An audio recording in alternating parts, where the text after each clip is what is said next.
What makes them mad about it is that they have black people and white poor people and red poor people and Puerto Rican poor people and Latin American Puerto Rican people of poor people of all descents. They had them caught up in movements based on racism when the Black Panther Party stood up and said that we don't care what anybody says.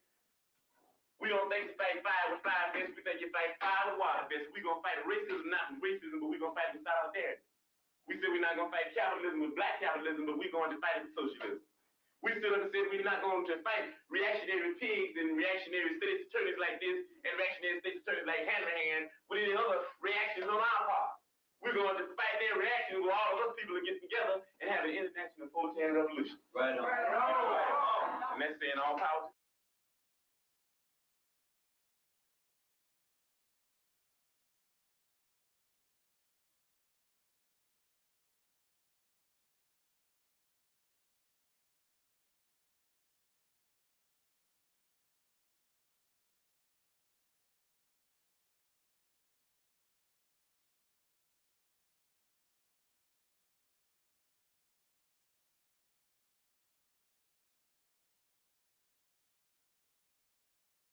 And you've heard the testimony of pigs here. You got pigs of all colors. You know that.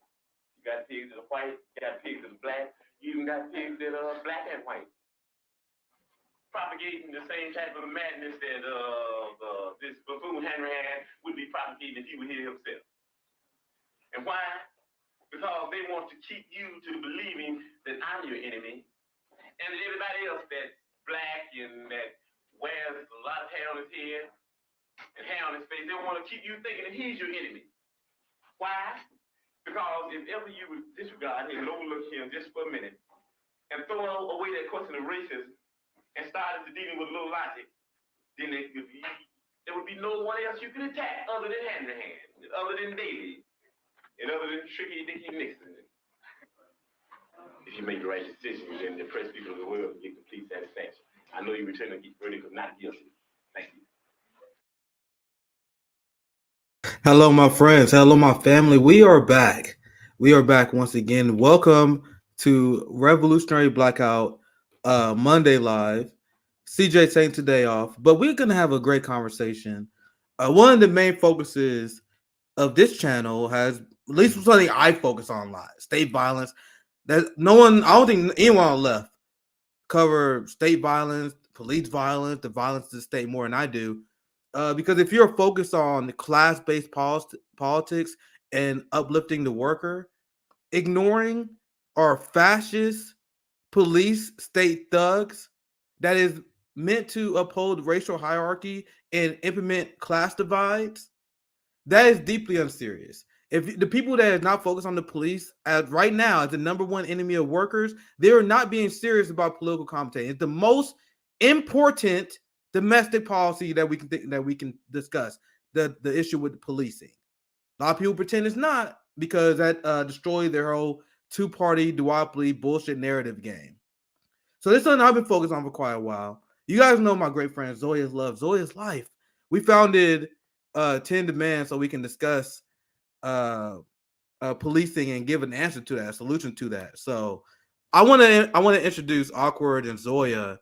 I co-founded 10 Demands with them 2 years ago, and I give them a ton of credit in terms of helping me radicalize. Because when we first created 10 Demands, I was like, I hate the police. I always hate the police. But I'm like, is this really possible? And then we start brainstorming, come up with this list of abolition theory. So I give them a lot of credit for where I'm at right now in abolition theory. So this is my 10 Demand brothers and sisters. Thank you. We got Awkward and my friend Zoe. So are you Awkward? How you doing, brother? I'm good. Thanks, brother. I appreciate your kind words as always. You do incredible work, and to know that I had anything to do with that, that means a lot. Yeah, good to have you on. It's been a while. Always good to talk to Awk, especially about any policing news and stories. We're gonna cover our main 10 demands, and I'm gonna show you guys the website. But I'm gonna get Zoya in here. Oh, I accidentally closed it. Zoya Love, Zoya's Life. How you doing? Welcome back to RBN. Hi, hello, Nick, Awk, and everyone watching. So happy to be here with you guys to discuss these important issues. Love both of you. Have definitely learned from both of you as well. And I'm glad we can discuss it with other people now as well. That's the goal I have with the RBN community. We reject anti-intellectualism and we sharpen each other's knives, right? We make each other better. Like I have all these amazing anti-imperialist journalists that's on. So now when I debate a neocon, it's easy because I had the Gray Zone boys on here, Dan Cohen on here, all these great foreign policy people. Same with the policing. Like we sharpen each other's tools, and we had multiple Zoom calls where we was brainstorming these demands. And I'm gonna pass it to you, Awkward, so you can explain. Before we get to our main one, because we doing this video series, you can see the video here. Like this video was our first breakdown of the demand. You can see how I came a long way since then. So we do a video breakdown of every single demand we have because police abolition is very scientific, despite what a lot of the shit lib critics believe. Where they say, "Oh, you believe in police abolition? You got no plan." Exact opposite, right? So we do these video series where we talk about each one of these demands, and we are here. So we're gonna talk about installing community representation, oversight, and safety measures. That is what this video is based on because we have done videos talking about our previous demands before, and I put a link to this website in the description if you guys want to check out all the other demands. For example, you guys see we start with defund the police, reallocate resources to impacted communities, demilitarizing the police, and we got all these demands that is a step to abolition, and we explain how that works here, the road to abolition. But I want to hear from Ak. Ak has done amazing work. Obviously helped, and I chimed in on the demands, but I would love to hear like what was your mindset when it came to creating demands, why you think it's so important before we get started on the sixth demand. Sure. If I may, I just want to quickly say that it's such an interesting, and stop me if I'm way off topic. Like I know I'm off topic, but it's interesting. You know guys, what we do all the time on this show. You guys talk about intellectualism, and it's such an interesting concept because if you think about the public intellectual, typically that individual is up in some ivory tower and is separated from the people. And so the idea of intellectualism has kind of been rejected because it assumes that the person speaking is thinking only theoretically or does not have the lived experience, is not directly impacted, et cetera, et cetera. The way that I'm impacted is obviously very different from the way you are, Nick. And so that can still remain true even when you're not an intellectual. That, from my angle, it's more important to share other people's stories or facts as opposed to the instances I've had with police or with jails and things like that. But you're talking about it, just to clarify for people, in a different way. You're not saying that, you in Rome have separated yourself, for instance, from the people. You're still on the streets, but you're telling people that it's okay to think, basically, right? And that like there are theoretical and intellectual relationships to the lived experience, basically, and it helps us understand that lived experience and how we can change that lived experience. You're on mute, Nick. Sorry, I'm producing. But I also want to add this, if you don't mind me interrupting, because some people hear me say this, because I think one of the biggest problems on the left is the embrace of anti-intellectualism that was installed by the CIA. And in the first response, and I love your reaction to that, because people will say, "Oh, well, you don't need a college degree, you don't need education." And I'm like, I strongly agree with you. I'm a college dropout. That is not what I'm talking about. Yes, when I'm fighting against the anti-intellectualism. I'm talking about us coming together and debunking and educating ourselves, and debunking mainstream logic, educating ourselves on history, teaching each other how to become better community advocates without canceling people, right? This is how we grow as a community. I'll give you back here. I want to get Zoe here as well. Zoe, anything you want to add? Anything you want to add to your sketch, or why you started 10 demands that you want to take over before I get back to Ak in here? Yeah, I just want to comment on what Ak is saying before I bring us back into what we were going to introduce. Supposed to? Yeah. We have time.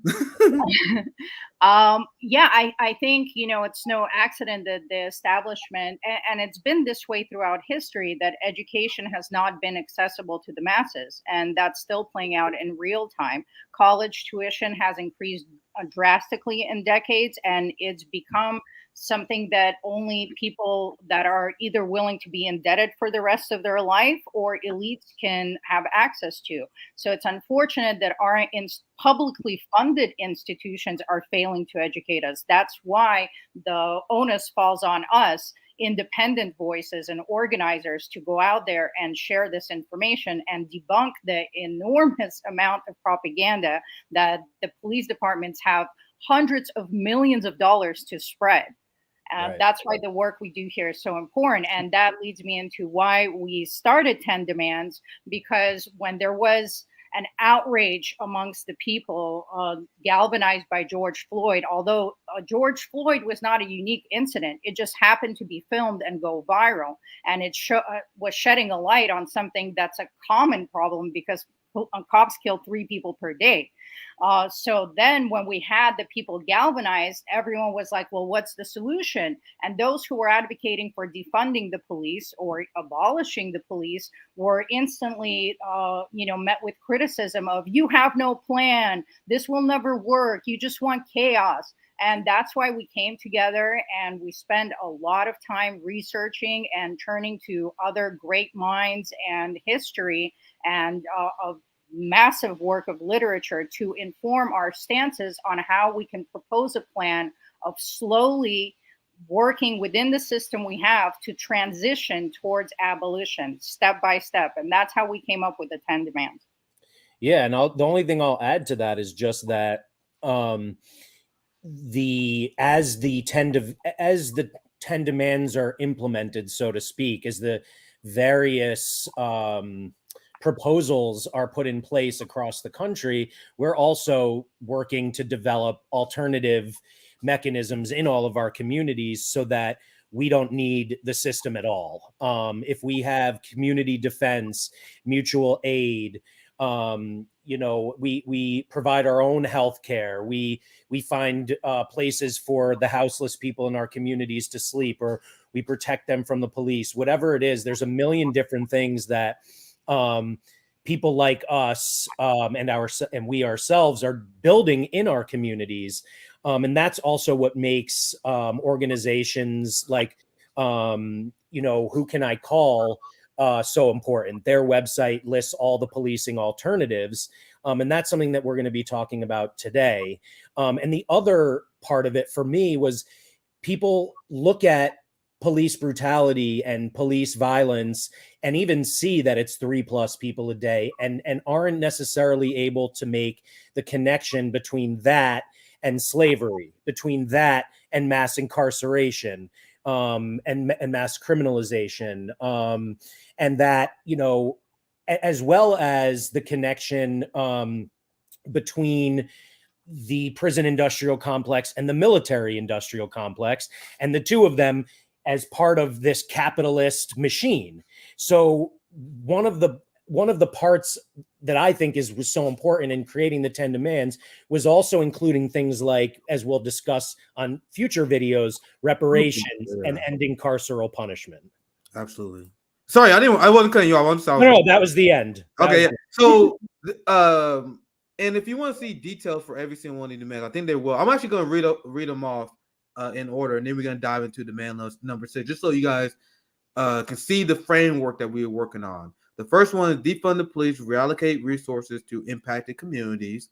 Number 2, demilitarize the police. Number 3, eliminate discriminatory policing, prosecution, and sentencing. Number 4, institute complete law enforcement transparency and accountability.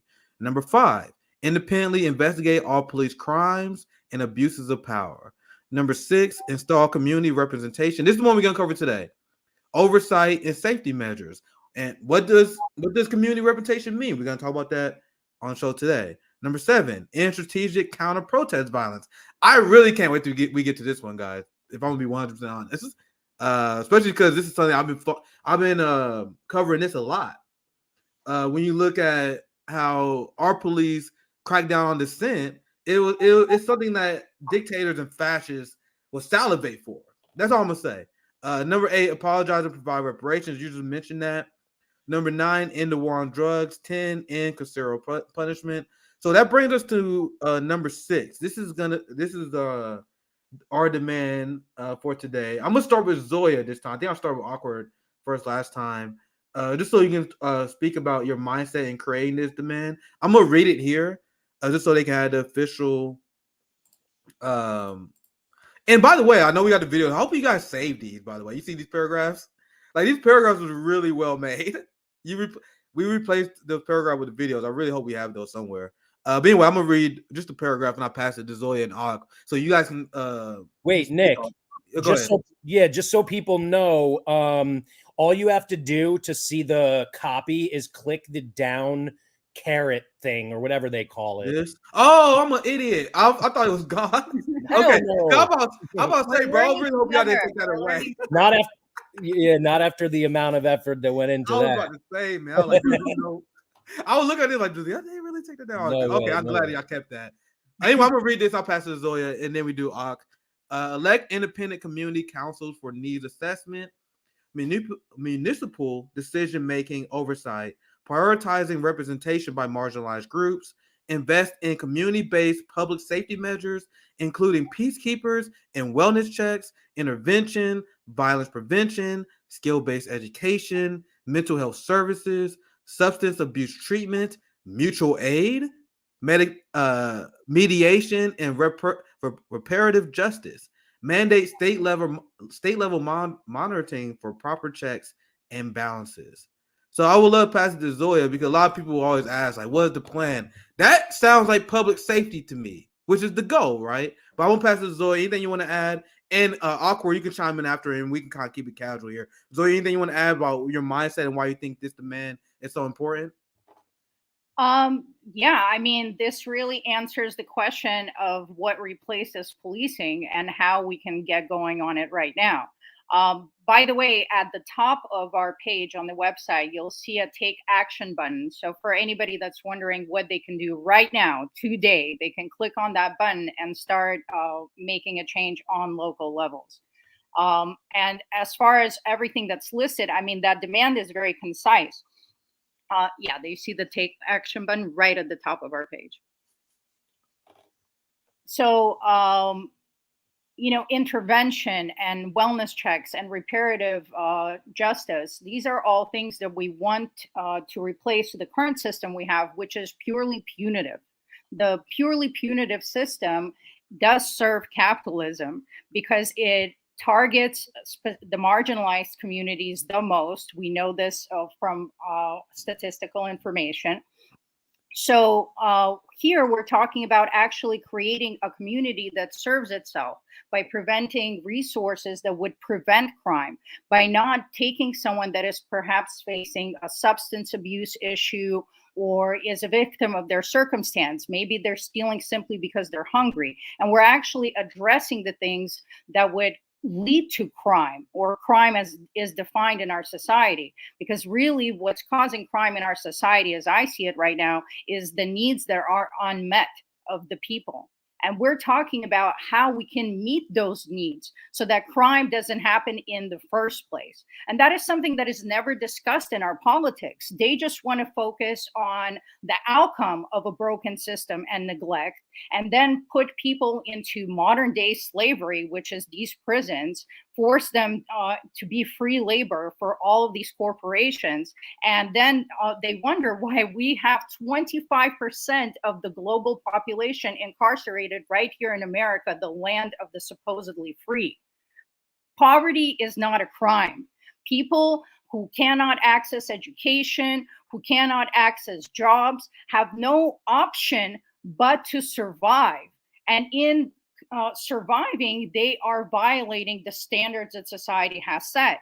And all we are talking about is going into communities and giving them what they need: the education, the resources, job placement, education, everything they need in order to get housing, get food, get basics, things that should be universal rights. Our city budgets, over 50% are allocated to police funding rather than the needs of the people.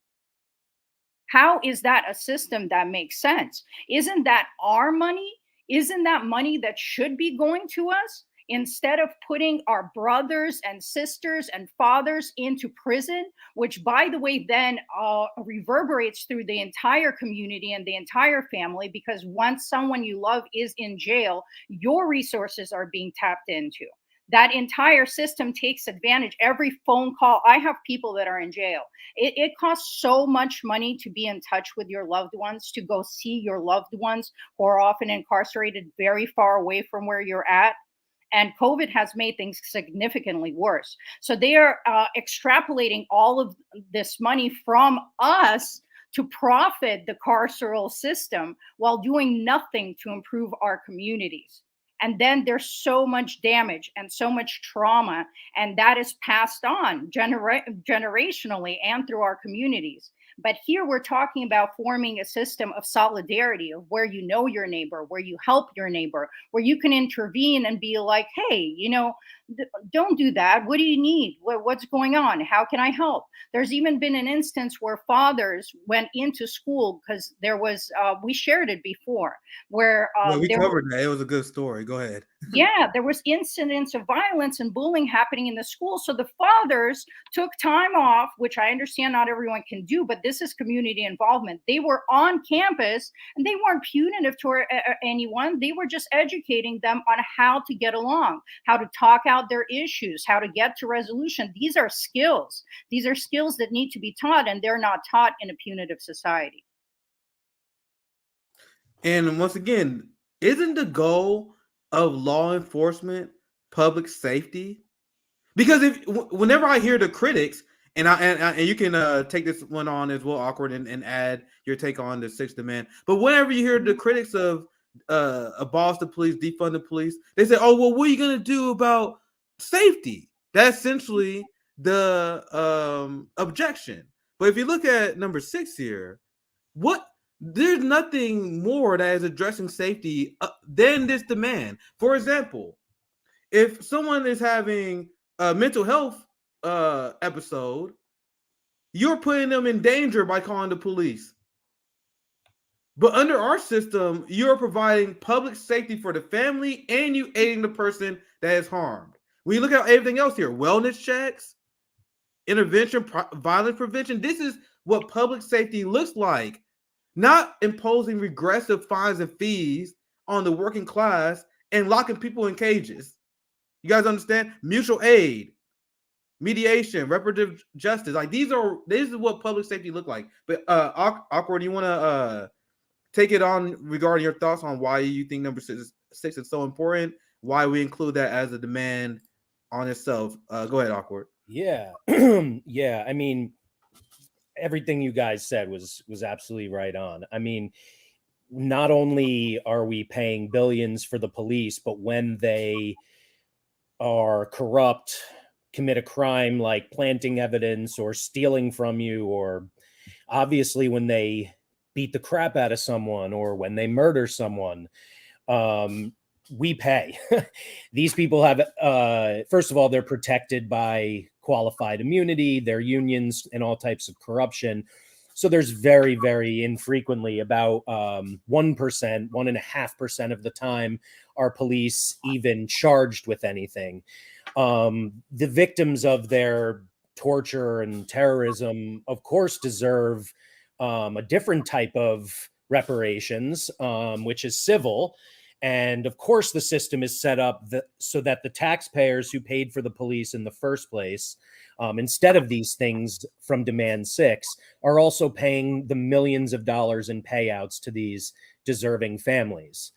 Of course, the cost of incarceration to taxpayers is also obscene. And of course, I think Zoya mentioned that the profit to corporations is equally obscene. And the phone call situation with the price gouging is a perfect example of what prison is really about. It is not about rehabilitation. It's not even about penitence. It's not designed to push out people who have new opportunities. It's designed to let those people out and make it nearly impossible to do so that they can return and, you know, be new slaves all over again. So to me, you know, I think, as everyone has kind of said, number 6 is about preventing all of that. There are opportunities for these corporations to profit in lots of other ways. So no, I don't buy the idea that we need to literally demolish capitalism for abolition to be feasible. It's essential to understand that abolition isn't a occurrence. It's not a moment in time. We're all abolitionists, and we're all creating abolitionist alternatives and working from the inside as well. You know, so someone sending books, which we at 10 Demands are working on doing now, to incarcerated people who are working on getting them actual food that isn't rotten, getting rid of the rats, whatever it is, that's critically important, because as Nick said, this isn't happening overnight. These are steps toward abolition. And there, as I said, there are communities all over the country doing all of these things already.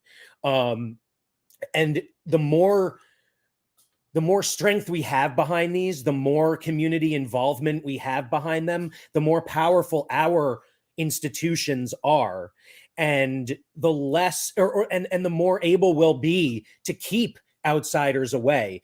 You know, police from other towns don't belong in our communities. Police who don't look like us don't belong in our communities. You know, and obviously those who don't understand us don't either. So last comment is I'll point to just the first sentence, and that's to begin this process. Do you want me to pull it up for you, or do you have it? I have it. I mean, okay. But for anyone who's watching, if you want to pull it up for them, yeah, I got them.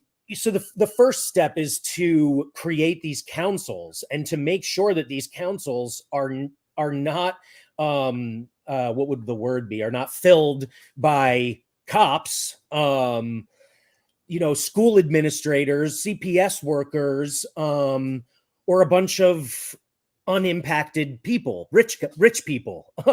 We need the people who are impacted by the oppressive forces most to be the ones making the decisions, because they know best what will work. And so that group of individuals can work together to identify and lay out the needs. They should pass that on to the government, but they should also work on them themselves. Same with the decision making. You know, how are we going to implement these things? How are we going to make sure they're working and not being corrupted like all of our government institutions? You know, and then in addition to all the things we've talked about, the last sentence, something that would be really nice to have, right? If we could trust whoever this is, it would be good to have someone looking at all the individual municipalities, because it is most often local cops who are killing people. Yep. Yeah, well said. I actually want to give you guys talk. I think this is a good question and something I've been thinking about. I think I got an answer. I actually want to give you guys take on this. This from John.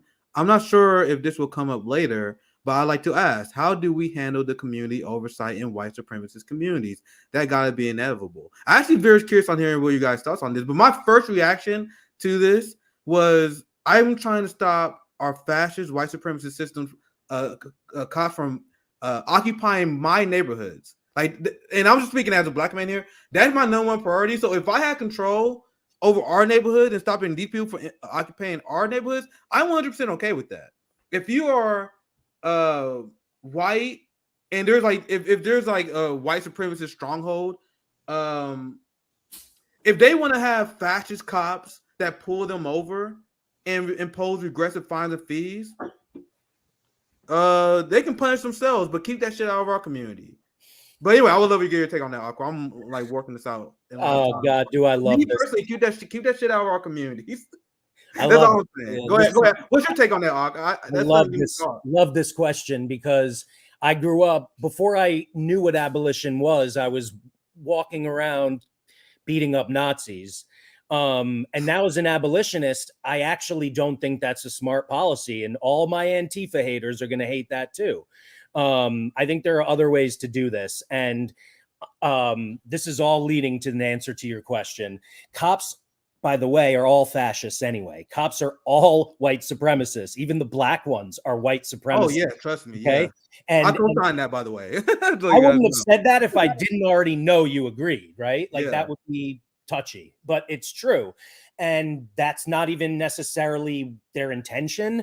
They may not understand it. They may even do everything they can to not do that. But by watching their brothers in arms beat the shit out of people and do all the other stuff they do and not reporting it, it's impossible. The whole they talk about rotten apples. The reality is that policing was created as a white supremacist institution immediately following slavery, through black codes to put as many people back into slavery on the chain gangs. And, as we talked about through the prison industrial complex, we maintain that system of slavery. And so the people who have been leading the police have always been white supremacists. The idea that they've infiltrated departments since the 70s is foolish. They've been white supremacists. That's such a good point. So obviously we don't want the white supremacist cops or the white supremacists in hoods or in black and yellow dumb uniforms to be in Nick's neighborhood. But as long as there are cops like Nick, I don't really care which individual cops happen to be in the communities of white supremacists. But I'll add, if it's a white supremacist stronghold, like Joplin, Missouri, like there's reports of KKK sightings there, right? And black people don't go there.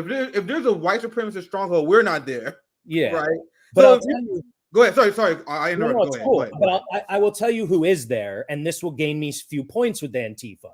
They are there. They're going and looking for them and showing our power, which is critically important.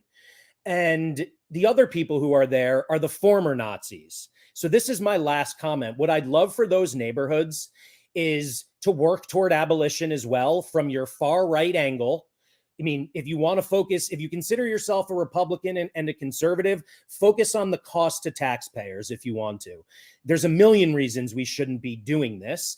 And again, like the reason Nick and his people are often trying to have these conversations is that we have a lot more in common with the misinformed, poor white supremacist than we have with the rich, highly educated politician who knowingly fucks us.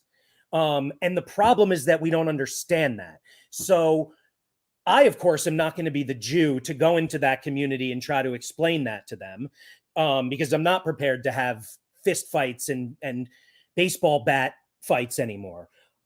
Those Nazis, I should say those former Nazis are already doing that work. Many of them, they go into these communities and try to get other people to understand that they've been victimized by generations of disinformation. And here is the reality. Here's who's really fucking you. It's not the blacks who are owned by the Jews, who are owned by George Soros. It is these people. And so it's not a priority to me either, Nick, whose cops, which cops are there. But I'd like to see them also try to get rid of their cops and also try to be less white supremacist. Yeah. I hope I explained that's a good question. Because my first reaction was like, okay, because I said before, and I say this because I think this is the path to abolition. If I have my community that is mostly black, I think it's around 40% black where I live at. Then another 20% Latino. Then a lot. And then 40% of the white people are super down. The white people have been groomed by black people, right? You know what I'm talking about? Like me. So, yeah, exactly. So there are obviously some fucked up white people here, in my immediate community, but most of the white people that live here have been around black people. They are comfortable around black people. And the least racist people are the people who hang out around black people. Racist people are the people usually segregated, and they're only from all white communities. So they get their interpretation of black people based on what they see in the media. So I am not afraid of that in my community. Now, if you because I really, and I don't know if you guys agree or disagree with that. I think the path to this is definitely going to be local. And if you're a local area with a ton of white supremacists, there's nothing I can do that can stop you from getting police array from your area. Only thing I'm asking is keep that shit out. Is that clear? Like, if you want to have a fascist local police zone where you guys are getting fined constantly, where you got police that are doing civil asset forfeiture in your white supremacist communities, go for it. Just keep that shit away. That's all. Right. I think that's consistent to abolition belief. But Alcor, I saw you on mute, and then we get Zoya after that. No, it is. I mean, I think for the most part, we're all pretty consistent. I mean, because I don't think there was much disagreement, correct me if I'm wrong, with what I said about us believing that anyone is capable of transformation. Yeah, I believe that. I think some people are gonna be harder than others. Absolutely. But I think the idea, if you really believe that there's some people that are irredeemable, I'm not talking people post-crime. Like, if you rape someone, you're irredeemable because you post-crime. But someone with just bad ideas. I don't agree with that, Nick. Let's take that offline and we'll like do something with it. All right. Fair enough. My overall point being, if you don't believe people are redeemable, then that's not a leftist take. That's not a leftist philosophy. And you can't spread leftist philosophy if you don't believe that people are redeemable. Now, the people who believe in giant police states, they see people committing a crime, and they're like, okay, just lock them up, ruin their life forever, because that's a bad apple. If you believe that, you're inherently not left. But Zoya, I know you want to chime in. I want to get your take on your take. Well, the entire theory of abolition is the belief that people are redeemable. It is right. the entire foundation. Yeah. See, no, I mostly agree with you guys. Alcor corrected me on something that, but I agree. I agree 100%. No, and that's just because you're a good ally, Nick, and you stand with women. And I, as a survivor, appreciate that. But we're talking about where we need to be at. We're not there today. As of right now, I definitely want to see, rapists like Biden and Trump held accountable. Mm-hmm. These people in power who have been getting away with it for a long time. But then we have to tackle systemic change to actually prevent this from continuing for, throughout time for the next generations and so on. So when we talk about abolition, we talk about how do we redeem people? Am I capable of forgiving my rapists? Yes, I am. That has been a process that took me decades to get to develop that level of compassion, to understand that hurt people. And as long as we respond to pain with more pain, we are just going to continue the endless cycles of pain forever. But that's why I also shared a link with you, which is a perfect story to illustrate this. And for some background, it was a popularized book and movie. I brought it up many times, of a Black activist named Ann Atwater. And she was forced into a situation with a white Ku Klux Klan man during a charrette, which was a community meeting where they came together to try to decide how they can integrate schools. And there were these opposing factions of people who literally were burning crosses, lynching people, like to the extreme, not just rhetoric, but there was actual violence and such hate to the community. And Atwater actually pulled a knife during a city council meeting at CPLS at some point. So you guys understand how much these people really hated each other and were on the opposite side of things. And in 2 weeks of working together, of discussing their children, of discussing their economic circumstances, he denounced the Ku Klux Klan and started organizing with her and touring the nation and talking about Black issues and the need for school integration in 2 weeks. So yes, maybe some people are tougher to reach than others. And with our limited energy, we have to pick and choose and definitely go towards the people who are most reachable first, because then as we create community, as people see these things working, it will reach others organically. And then people will question, why am I a part of this hateful group? Why am I picking on someone else who's also struggling to put food on the table or pay the bills? How is this person harming me? And then they start questioning, who is harming me? Who is actually oppressing me? And how can we address that together? Well said, Zoya. I wanna put this in because I want to show this. Actually, before I do that, because I want to show. Actually, final thoughts on Demand 6, because I think they're gonna lead to a whole nother segment, I can tell. So we got like 20 minutes. Any final thoughts on Demand 6? Because I don't want to go too far off. But awkward Zoe, any final thoughts on that? Cause I think we did a good segment on that. Final thoughts. Zoya, do you want to add anything? If not, you guys are just passing. We can. I just want to say that sending in and funding qualified professionals, whether it be paramedics or social workers or therapists, does a lot more good than sending in people with guns that shoot first and ask questions later, and often target people who have never been convicted of a crime. They misidentify people and they just shoot innocent people, children included. These are death squads, and we should not be funding death squads instead of solutions. So for the people who are joining just now, we just finished our discussion about our sixth demand. It's install community representation, oversight, and safety measures. And that's what these videos are for. And on this website, you can see that we covered each of these demands in great detail. And as Ak pointed out, we still have the paragraph here, which I was worried for quite a while. Like, damn, I can't believe those paragraphs are gone, but I'm glad they're still here. So, Ak, was there anything else you want to chime in before I move on to our quick rapid fire?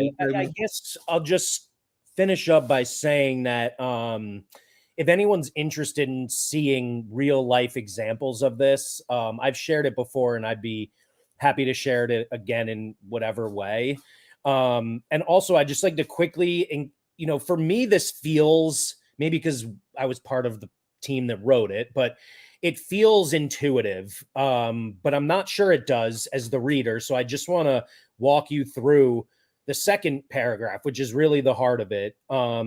Basically, what we're saying is that instead of essentially foreign patrols in your neighborhood, you would have people who, as the type of people that Zoya described, people who are trained to understand mental health issues, substance abuse issues, whatever, performing regular wellness checks based on community understanding of those who need it. During issues or before issues begin, there are actual professionals and programs designed to intervene and prevent violence. Peacekeepers are brought in as a last thing to try to prevent violence. Education, mental health services, substance abuse treatment, these things are happening in parallel to help people actually experience what equity might feel like, which then might lead to inclusion. Mutual aid simultaneously is ensuring that people have the clothes, the food, the funds they need to stay in the community, to not become houseless and then arrested and sent off into the system.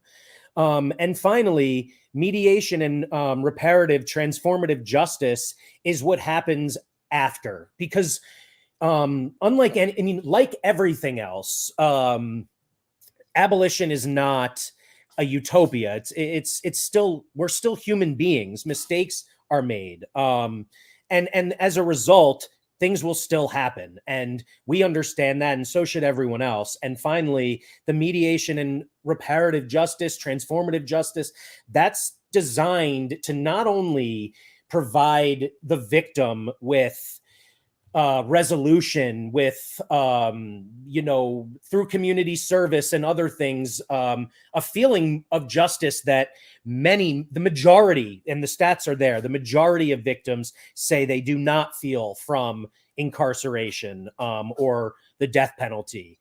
And not only that, the perpetrator, who almost always has been a victim themselves, is transformed in that process as well. And through community service, becomes a stronger, healthier, more engaged member of the same community. A lot of great things that was said by you, Awkward, and a great way to wrap that segment on the sixth demand. Well, the last 15 minutes, while I have you here, I love to talk. I love to go through the headlines. I love talking about criminal justice stories with Awkward and Zoe. It's always fun. Gotta do this more often. So this is great. But anyway, let's. I want to show this receipt because I was digging this up during one of your great rants, Awkward. just to kind of cover what you were talking about. I didn't plan this, but I want to show you guys this. The hidden $1 billion cost of repeated police misconduct. More than 1.5 billion has been spent to settle claims of police misconduct involving thousands of officers repeatedly accused of wrongdoing. And taxpayers are often in the dark. Wonder why. Wonder why there's not a focus of mainstream media or your local news to cover. Oh, if we had a real society that was actually serious, your local news would be like, oh, this police officer fucked up and this cost us this much money. It'd be one main thing we'd be paying attention to. Guys, look at the fucking. Oh no, go back to it, Nick. Oh, yeah, I got you. I'll go back. My bad. Here you go. No, it's cool. Look at this fucking like graph or whatever that is on the right. Oh, I didn't see that. I don't even. Yeah. So wow. Go to the bottom of it. Like I don't even like. There are officers. There's a guy who has been fucking fined 143 times. Wow. Oh, I didn't even see that. What I'm saying? So like he's done way more that he hasn't got caught doing. How is this person still allowed to be a police officer? And so that is directly tied to the fact that the federal tracking system is total bullshit and none of the departments submit to it. And the fact that this is all part of the plan and none of them care. There's an actual term called wandering police. They just literally, oh, I got fired. That's amazing because I've done it 100 times before, but no big deal. Wander down the street, hired immediately at the next department. They're probably like, yo, I want to reallocate. I want to move. I'm tired of this scenery over here. Let me do something so I can get. Yeah, right. I'm gonna get vacation. They're gonna suspend me a week without pay, and then I'm gonna go somewhere else. This is great. Probably get a raise. Exactly. But I want to share this because you mentioned this earlier during one of your speeches, and this graph I literally wasn't even paying attention. Like obviously the one at the bottom is crazy, but even if you scroll up, like look at it, 5 officers with 100 plus. What? Like even the ones that are not crazy, 239 officers with 10. 10 is a lot. One is enough. That's a lot. So obviously the one on the bottom is the most extreme example. But even looking up here, these are a lot. That's a lot. Yeah. 3,500 officers with 3 plus. That's a lot. 3 is a lot. I think this happened once or twice. You're done. That's me. You'd think at any other job it would be. Yeah, for sure. But and also like, please understand, anyone who's listening, like this isn't 3 incidents or 2 incidents of being an asshole, of breaking someone's jaw, like whatever it is. This is 3 times they were not only caught, but found guilty and we paid for it. That's okay? So fucking crazy, man. Yeah. Like the people who still push and reforming this, like, bro, you gotta have an alternative. Like, if you're not educated, if you hear these, if you haven't heard these arguments before, I'll give you a pass. But if you heard these arguments, and you still like, oh no, man, you abolitionist, dude. I think you got hidden agenda. I think you. Here's the thing. It's so ridiculous. Here's the thing. There's just so much there's a lot of ignorance, and there's also a lot of I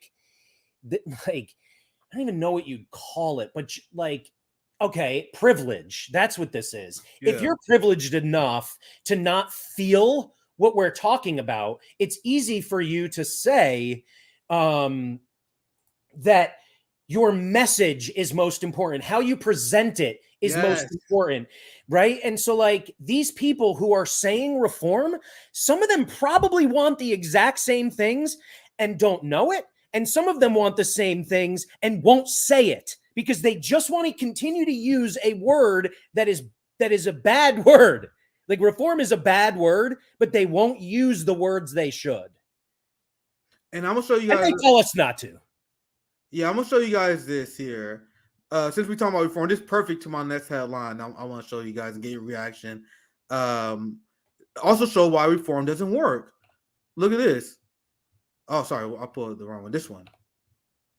In my backyard, I keep an eye on stories, especially in my area. Damn, this site is horrible. But Sure. Topeka police refuse. Topeka, that's literally an hour and a half where I live. Topeka police refused to release body camera footage of June fatal officer-involved shooting. Refused to release the body cam footage? What do you mean? What's the fucking point of these reforms if the police can just choose not to comply? And awkward, Zoe, I bet you guys already know what they said. Guess what they said? The police says the person they killed charged at them with the knife. How many times have we heard this, fam? That's really their go-to. Yeah. How many times was the knife a piece of foil or something else? In Uvalde, they're charging one of the mothers that was trying to get into the school to save her child from being murdered. They're charging her with 8 years for shoving a police officer as she was trying to get to her child. Right now, we have fully Democratic and one independent city council in Los Angeles that just criminalized homelessness. With people who just say Republicans are fascists, vote Democrat, this is what a fully Democratic California and Los Angeles is Liberalville. They're progressive as progressive gets. And are you telling me there's not a lesser to evil, Zoya? Oh my gosh, don't put this red, brown lines nonsense on my channel. There's nothing wrong with criminalizing homelessness, okay? We're trying to defeat Trump. Do you want the orange Cheeto in the White House? Sometimes you got criminalized homelessness. God damn, Zoya. As long as Trump goes to prison. Yeah, as long as Trump goes to prison, it's okay. We sent a few of us. Yeah, as long as we're suffering under Democratic leadership, we can feel good. Yeah. So it's not a Democrat versus Republican issue. It's a class consciousness issue.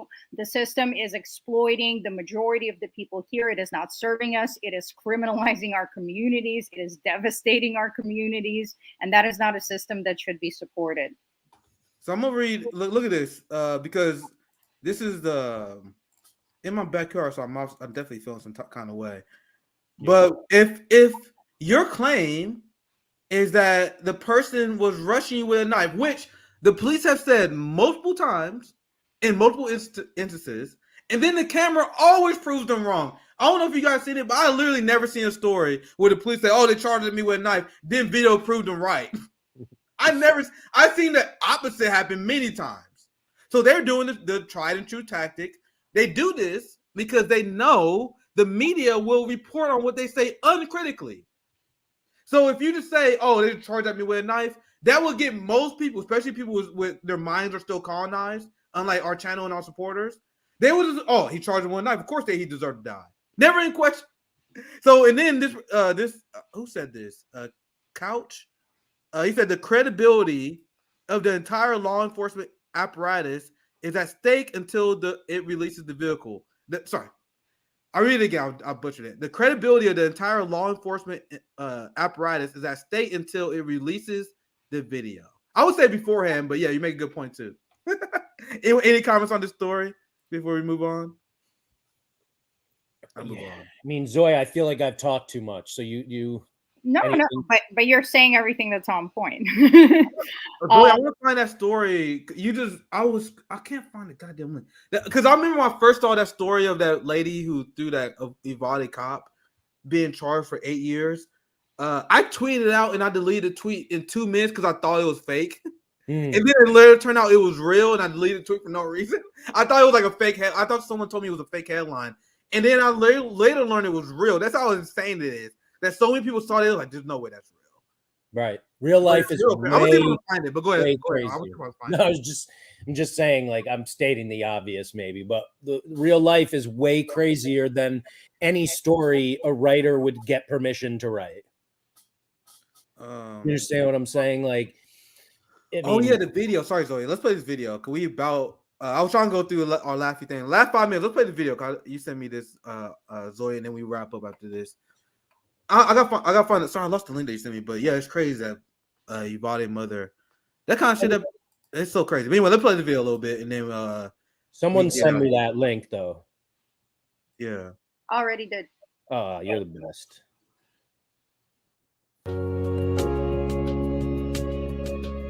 Well, see, there was a lot of people, poor income black folks, that was afraid to speak up for themselves. And after my learning how to talk, organize, I went out and started dragging them out, making them talk for themselves. And anytime they have having a problem, I'd always go with them to support them, but I'd make them talk first for themselves. And when they found out that, and still, and this was back in '64, and they have not stopped calling me as of yet about help. Somebody's up called me this morning, wanted to know what services did my church give and what services do I give. And I told him I just lend whatever God give me to give out. God gave me, number one, the gift to reach out and touch. And when I feel that somebody called me for some help, God wants me to go on record as saying I tried. All I had was God holding my back. And that's it. I had to wait. Had to really put out there on faith. Then, sure enough. He still got your back? He still got my back. And he always will have it, as long as I keep trusting in him. But you can't sell love. No, I'm not going to sell out. They said I had, but I am not. Somebody said you sold out? Yeah, they said I sold out because I work with a Klansman. And where I work with a Klansman, and he changed from a Klansman to a Christian. And they said I had sold out. Said he was a nigger lover. And we was chosen to be co-chairs to integrate the school system peacefully. CP was the head of the Klan. So that's the video that Zoya was speaking of earlier. Very inspirational. Zoya, you want to chime in with anything? Any comments after that regarding that video? I had sent you a screenshot. It's on our DMs in Twitter regarding the Uvalde mom. If you scroll up just a little bit in our DMs. All right, let me find it. That's just a powerful story for anyone that didn't know, because anytime we talk about abolition or community, these questions always come up. People come up with the worst scenarios. What about the murderers? What about the white supremacists? Yeah, guys, nobody's saying that this would be easy. Right now, we're living in a sick society, and this sick society indoctrinates people. I teach children. Not one of them is a racist, but by the time they graduate, they probably will be, because they're growing up in a white supremacist culture, and they're being indoctrinated with fear that be scared of all of these other people, and the only thing that stands between you and them is the police. So you have to support the police. And there's all of this stuff in schools about how, the police and firemen are good guys, and be friends with cops, and cops come to school on like career day and talk to you about community safety. But that's not what happens in practice. The police don't protect us. They're just draining resources that should be going into our communities. In school, we should be taught how to help each other, how to form mutual aid groups, how to exchange services, how to provide guidance, and how to provide help. When we're talking about wellness checks and peacekeepers and intervention, this is all showing up with the intention of a solution, not violence, not taking a human being and putting them in a cage. This is the headline that you sent me, and this is wild. I want to ask you guys this question. How is this protecting and serving the community? How safe do you think the Uvalde people feel now that this mother is spending 8 years in prison for the crime of going after their kids when he cowards refused to? I mean, I can't believe she was. I mean, I can believe it, but I didn't realize. First of all, I've been following this case quite a bit. I had just published an article somewhere. I didn't think it was real. I literally first saw it. I was like, bro, this can't be real. It can't be. But the crazy part I'm trying to say is that I had just written an article about why police are not the answer to hate crimes and mass shootings.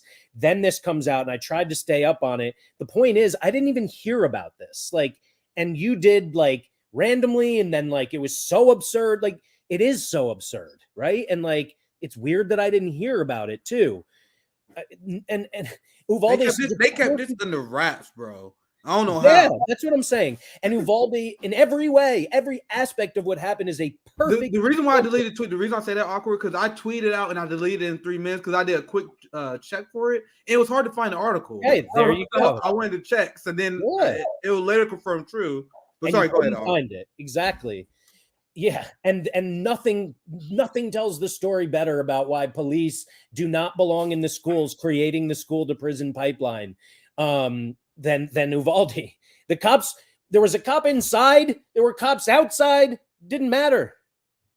And they're now charging one of the people that actually wanted to do something. Right. Like, this is literally kind of shit that will get these motherfuckers redacted. Let me just say that. I don't know, man. I probably shouldn't get me in trouble on YouTube, but I'm just saying if that's my baby mama, not even that. If that's my sister or cousin, them motherfuckers getting redacted. That's all I'm gonna say. Because that's so crazy. Like, it's literally the kind of shit that's like immediate revolution level crazy. Like that, the amount that made my blood boil. I don't even know this person. So, but also they always ask us to empathize with the police officers being scared for their safety, right? We're supposed to understand their emotional state, but here we're not supposed to understand the emotional state of a mother knowing that her child is about to be murdered. That gets no grace in the system, that gets no analysis, that gets no understanding, but every cop has an excuse. Yep. And they saying her in 8 years, they must protect the community from a violent mother who assaulted a police officer to save their kid. There's no better headline to illustrate to white supremacists, Nazi-loving Americans that this system does not work. Like, what else do we have to say? I'm sorry, I know I gotta use a strong. No, you're right. What else do I have to say? What else do we got to show to people? Can I see the picture again? Yeah, I'll pull it up again. Like, what else?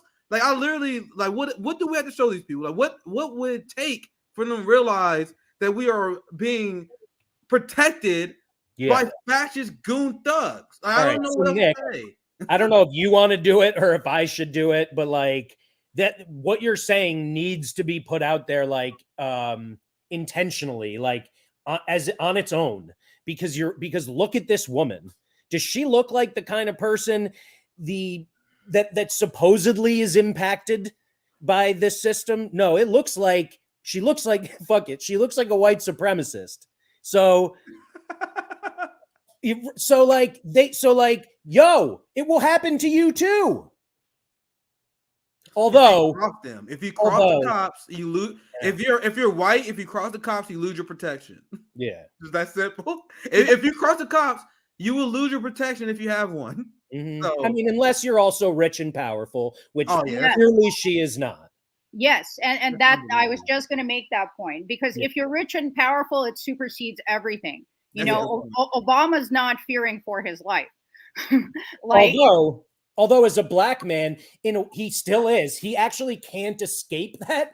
Like, he knows that in the shadows or from afar, he could get shot by a cop if they don't know it's him.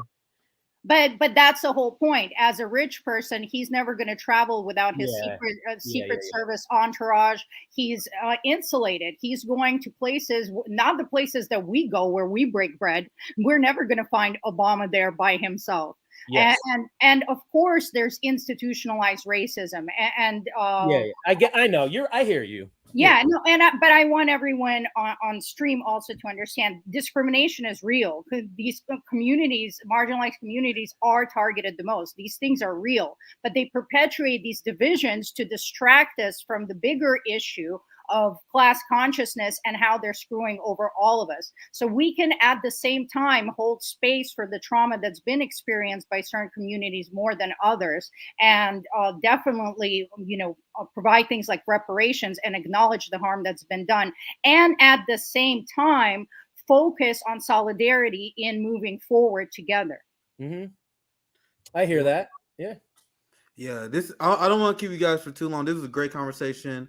If you guys are wondering why I have these boxes in the back, it's because I got housed once again another relative who I'm helping moving in. That's why I cut this short, but I help move them in. So if you guys see my tweets, if you guys see our videos, and you guys like, why is Nick Social System so upset? Why is he so deflammatory? Why is he so mean to my favorite politician? This is why. Yeah. This is the third relative in 2 years. You see the door behind me? That's our basement. That's also a really nice living area. Got rug carpet. You can put a futon down there. Third relative in 2 years. This motherfucker works every goddamn day. I know, because it's hard to hang out with the motherfucker. I might catch him on a Saturday. Barely see his mother. He about to live here despite working his ass off because he was priced out. He couldn't keep up with the cost of living despite having 2 jobs. Now he's been evicted.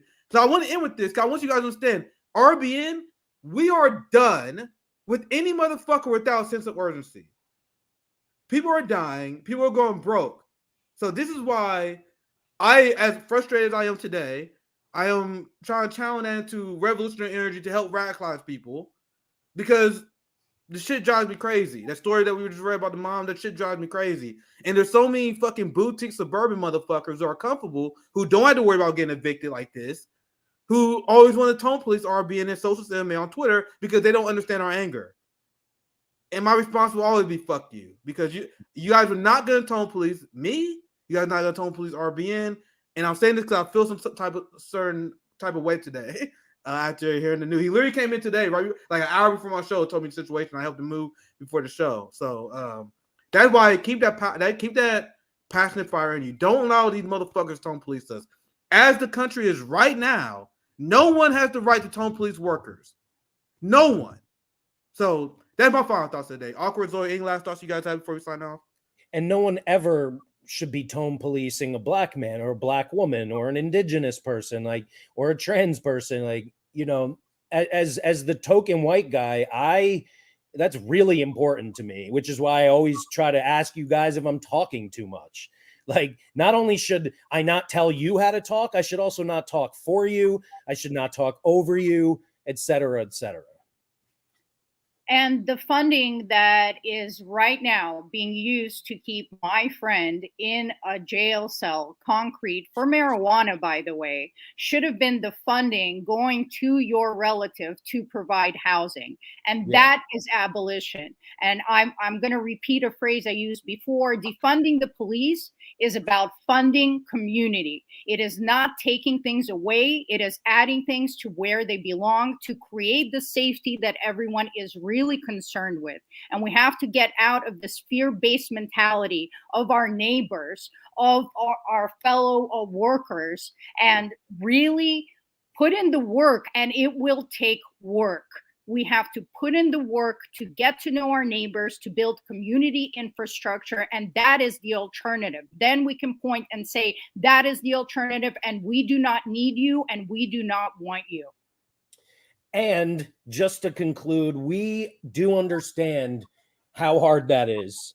It you know, like Nick can say, or Zoya can say, I think that it didn't happen overnight for them. Right. And like I've said before, it didn't happen overnight for me. So, and that's why, of all the things I could have said in the beginning of the song I made for our group 10 Demands, I chose to quote Angela Parker, a black woman who wrote an article on Medium, that what this requires is unlearning everything we've been taught since birth about, and this is the end of my memory of her quote, but everything we've been taught from birth about crime and punishment, perpetrator and victim, good and bad, et cetera, et cetera. We understand that. And that, to Zoya's point, is exactly why every time we create one of these amazing community-based solutions, we're very happy to share that information because it works. You just need to see it. Well said. Thank you guys for joining. Once again, we gotta do this more often. For sure. Hell yeah, man. We always say that. We always say that, but life is hard, man. Yeah. Life is hard, man. All shit always come up. Absolutely. But we definitely got finished, especially 7th Demand, especially considering recent event and a lot of stuff I've been covering. The 7th Demand is super, super important. So yeah, definitely gotta do that here soon. Yeah, we'll try to get this. Awkward, where can they find you? This time I actually remembered to put my Twitter thing up. Good. Awkward Rap on Twitter. It's thisisawkward.com. But most importantly, go to 10 Demands on Twitter and go to 10forjustice.com for the group's website. See all the demands. And we also have a ton of resources that we didn't create. Like, our goal is not to big up ourselves. It's to help communities grow and strengthen themselves. And there's so much writing about how to do that. Zoya, any last thoughts that you have? Anything you want to plug or promote? Yeah, I'll promote an action. I just dropped the link in our chat to defend Atlanta Forest. They're trying to build a cop playground there, tearing down the environment, destroying old growth trees, just for cops to have a playground on how they can go into communities and murder people. Yeah, well said. Thank you guys for. Make sure you guys check this out. This is Defend Atlanta Forest. Yep. Make sure you check that out. Make sure you check out our website, 10 Demands. I'll put it in the description if you guys want to read through. See how abolition actually works, because abolitions are actually one of the few people who are actually serious about public safety. The people who advocate for giant police budgets, even though we did that before, even though it didn't work, but we try it hard and we really pray and we put our fingers behind our back, it's somehow going to work, even though we do the same thing over and over. They are the unserious ones. The people like us, like if you look at number 6, we are the one who actually advocating for public safety. They're advocating for fascist control of the capitalist security state on our streets. Are we clear? Thank you guys for tuning in. Make sure you guys support the Patreon as well. Help us, our channel grow. Please. I don't know if CJ had a break today because he did 2 streams yesterday. I don't know if I can do RB and Lock. I got to help my friend move tomorrow. So we got content every day. So there are a lot. We got a lot coming up. So make sure you guys subscribe, like, and share. And have a good day, guys.